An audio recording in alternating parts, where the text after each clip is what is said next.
سر عالمی طاقتیں کود پڑی ہیں اس مسئلے پر، امریکہ ہو، سعودی عرب ہو اور بہت سے ممالک اب اس مسئلے پر آن بورڈ ہیں۔ آپ کو کیا لگتا ہے سر کہ اس پریشر میں آ کر انڈیا مزید کوئی جارحیت کرنے کا سوچ سکتا ہے یا پھر آہستہ آہستہ یہ معاملہ کسی اور طرف جا سکتا ہے؟ اقرا، پہلی بات تو یہ ہے کہ یہ اس وقت پاکستان میں بھی اور بھارت میں بھی ٹی وی اینکروں اور سوشل میڈیا کی لڑائی زیادہ ہے، ورنہ جو سفارتکار ہیں انہیں پتہ ہے کہ معاملات کیسے ہیں، دو ایٹمی طاقتوں کے درمیان جنگ ہونے کے کیا نتائج ہو سکتے ہیں۔ جو عالمی طاقتیں آپ کہہ رہی ہیں کود پڑی ہیں، وہ کسی ایسے معاملے میں نہیں کود پڑی کہ کوئی آگ لگی ہوئی ہے اور اس کو بجھانے آ گئی ہیں اور اس میں سے پھر ہمارے سر کے اوپر فتح کا جھنڈا لہرانے آ گئی ہیں۔ وہ اس لیے آئی ہیں کہ وہ دونوں کو ایک موقع دیں کہ دونوں یہ کہہ سکیں کہ ہماری بات مانی گئی، کیونکہ ان کو پتہ ہے کہ دونوں ملکوں میں اندرونی جو سیاست ہے اس کے تقاضے اس بات سے قطعاً الگ ہیں جو دنیا کے تقاضے ہیں۔ تو اس لیے اس وقت عالمی طاقتوں کی کوشش یہ ہے کہ بھارت کو کسی ایسے اقدام سے روکا جائے جس کے نتیجے میں پاکستان کو جوابی اقدام کرنے کی ضرورت پڑے۔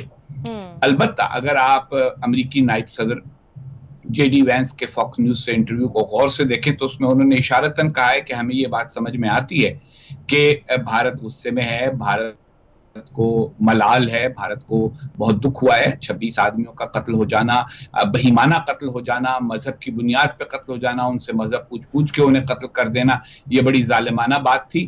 تو اس کے اوپر امریکہ نے کہا یہ ہے کہ ہم سمجھتے ہیں کہ بھارت کو رد عمل کرنا چاہیے، لیکن رد عمل ایسا ہونا چاہیے جس کے نتیجے میں جنگ نہ بھڑکے۔ تو یہی ساری عالمی طاقتوں کی کوشش ہے کہ کسی طریقے کے ساتھ دونوں بالآخر میز پر آ جائیں اور بات چیت دوبارہ شروع کریں۔ بالکل صحیح۔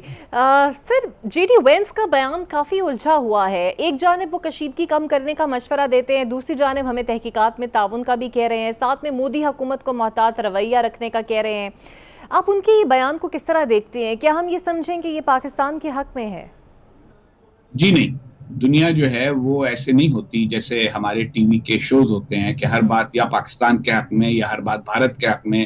سرخی بھارت میں یہ لگتی ہے کہ پاکستان کو ناک چنے چبوا دیے، پاکستان میں سرخی یہ لگتی ہے کہ بھارت کا منہ کالا ہو گیا۔ دنیا ایسے نہیں چلتی۔ دنیا میں ہر پہلو کو غور سے دیکھنا پڑتا ہے اور اس کے نتیجے میں فیصلے کرنے پڑتے ہیں۔ تو جے ڈی وینس صاحب کا جو بیان ہے اس کے 3 بڑے اہم اجزاء ہیں۔ پہلی بات یہ ہے کہ وہ یہ نہیں چاہتے کہ جنگ ہو۔ دوسری بات یہ ہے کہ وہ یہ سمجھتے ہیں کہ بھارت کا رد عمل جو ہے وہ ایک فطری رد عمل ہے۔ اور تیسری بات یہ کہ وہ یہ کہتے ہیں کہ اگر پاکستان سے کوئی تعلق ہے اس معاملے کا، جس کا مطلب یہ ہے کہ بھارت کو ثبوت دینا ہوگا اس کا، تو پھر پاکستان بھارت کے ساتھ تعاون کرے۔ اس پوری بات کا ایک تناظر ہے، ایک تاریخی تناظر ہے۔ اگر آپ کو یاد ہو تو ممبئی کے بعد بھی ثبوت کا تبادلہ ہوا تھا، بہت تعاون کی بات ہوئی تھی اور اس کے نتیجے میں جنگی کیفیت کم ہوئی تھی۔ لیکن اس کے بعد بھارت نے جن لوگوں کے نام لیے تھے، ضیاء الرحمن لکھوی تھے، کچھ اور لوگ تھے، پاکستان میں کچھ کو پکڑا گیا، پھر اس کے بعد چھوڑ دیا گیا۔ حافظ سعید کا معاملہ کئی سال سے لٹکا ہوا ہے۔ تو امریکہ یہ بھی چاہتا ہے کہ اب اس بار پاکستان بھارت کی ان شکایتوں کو دور کرے، اور میرا یہ خیال ہے کہ جے ڈی وینس اسی طرف اشارہ کر رہے ہیں کہ دہشت گردی کے بارے میں بھارت کی شکایتوں پر پاکستان ذرا سنجیدہ ہو جائے اور جنگ کرنے کے معاملے میں پاکستان اور بھارت دونوں ذمہ داری کا مظاہرہ کریں اور کوئی ایسا اقدام نہ کریں جس کو دوسرے کے لیے جنگی اقدام سمجھا جائے۔ اس میں میرا خیال ہے اشارتاً انہوں نے جو انڈس واٹر اسٹریٹی ہے اس کے بارے میں بھی کہا ہے کہ آپ معاملات کو ایسے بڑھائیں نہ، بلکہ معاملات کو سلجھانے کی کوشش کریں۔ سر، تو انڈیا جس جنگی ماحول سے نکل کر پاکستان کو اگر معاشی طور پر نشانہ بنا رہا ہے، آئی ایم ایف کو کہہ رہا ہے، حالانکہ اجلاس تو فی الحال کال ان ہو چکا ہے، لیکن آپ کو لگتا ہے اگلی جب قسط ہمیں ملے گی تو انڈیا اپنا اثر رسوخ آئی ایم ایف پر استعمال کر سکتا ہے، ہمارے قرض پیکج میں خلل ڈال سکتا ہے؟ اور اگر ایسا ہوتا ہے یا ہو رہا ہے تو ہمیں اب کیا کرنا چاہیے؟ دیکھیے، آئی ایم ایف نے کبھی بھی سیاسی بنیادوں کے اوپر اپنے جو فیصلے ہیں ان کو تبدیل نہیں کیا۔ اگر وہ دوسرے ملکوں کی سیاسی دباؤ کو قبول نہیں کرتا تو شاید اس بار اگر پاکستان اور بھارت کے درمیان اس پہ کوئی محاذ آرائی ہوئی تو اس کو بھی قبول نہیں کرے گا۔ وہ تو صرف اور صرف یہ دیکھے گا کہ کیا پاکستان کی معیشت ان پٹریوں پر واپس آ رہی ہے جس پر آئی ایم ایف ان کو لانا چاہتا تھا۔ ویسے اگر آپ کو یاد ہو تو IMF کو پاکستان کو قرض دینے سے روکنے کی کوشش خود بعض پاکستانی بھی ماضی میں کر چکے ہیں. ہمارے PTI کے دوست جو ہیں وہ یہ کوشش کر چکے ہیں.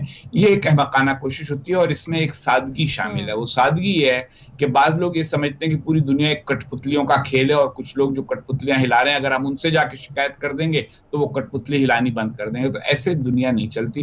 IMF کے فیصلے معاشی ہوتے ہیں اور وہ اقتصادی بنیادوں پر فیصلے کریں گے. اور میرا خیال ہے بھارت بھی کوئی سنجیدہ کوشش نہیں کرنا چاہتا IMF کا قرض روکنے کی. لیکن بھارت کے پاس پاکستان پر دباؤ بڑھانے کے بہت سے ذرائع ہیں جن میں سب سے بڑا ذریعہ یہ ہے کہ پاکستان کے جتنے دوست ہیں علاوہ چین کے وہ سب بھارت کے بہت قریب ہیں. تو بھارت سعودی عرب کے ساتھ، متحدہ عرب امارات کے ساتھ، ایران کے ساتھ، امریکہ کے ساتھ، یورپین یونین کے ساتھ، جاپان کے ساتھ، سب کے ساتھ بات کر کے یہی کہے گا بالآخر کہ پاکستان کو دہشت گردی کے معاملے میں اپنا رویہ بدلنا چاہیے. لیکن دیکھیں پاکستان دہشت گردی کا شکار ہوتا ہے، خود شکار ہے، اور ہم خود بہت دفعہ دہشت گردی کے واقعات کا نشانہ بن چکے ہیں. لیکن اس کے باوجود پوری دنیا میں یہ تاثر بھی اپنی جگہ قائم ہے کہ پاکستان بعض جہادی گروپوں کے معاملے میں نرم رویہ رکھتا ہے. وہ رویہ شاید ہمیں بالآخر بدلنا ہو.